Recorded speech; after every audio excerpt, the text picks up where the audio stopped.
মুজাদ্দিদ আল ফিসানি অনেক বড় ওনার মুক্ত শরীর আছে। সাহাবায়ে কিরাম রাদিয়াল্লাহু আনহুম ভুলটা উম্মতের শুদ্ধত্ব উত্তম, এটার ব্যাখ্যা করো। হ্যাঁ, আব্দুল আলিম ব্যাখ্যা করো, নুরুদ্দিনের ব্যাখ্যা করো, তোমরা লেখো গেলি বলো এবার এটার ব্যাখ্যাটা কি। সাহাবায়ে কিরাম রাদিয়াল্লাহু আনহুম ভুলটা উম্মতের শুদ্ধত্ব উত্তম, অর্থ কি বলো? হ্যাঁ, সেটি তো আমি বললাম, তো কি বুঝলো তোমরা?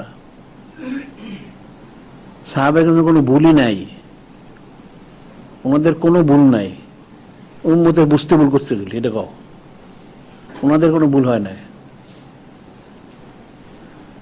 এরকম বহুত আছে অনেক জায়গায়, সপ্তাহ করলে মানুষ বুঝবো না, মানুষের ইমান নষ্ট হয়ে যাবো, নাউজুবিল্লাহ।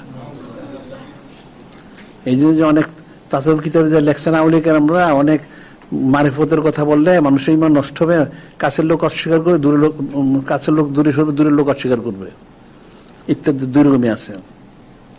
আর ওটা তো বাতিনি বিষয়, জাহেরিটাই বললে তো ইমান নষ্ট হয়ে যেতেছে, বাতিনি করলে আবার শিখবো থেকে, জাহেরি ব্যাখ্যা করলেই তো ইমান নষ্ট হয়ে যায়, এটা সবাই বুঝতে পারে, মানতে পারে না, চুচারে কিরোগাল করে। আর বাতিনি করলে তো একবারে সব কাফেরই হয়ে যাবো, নাউজুবিল্লাহ।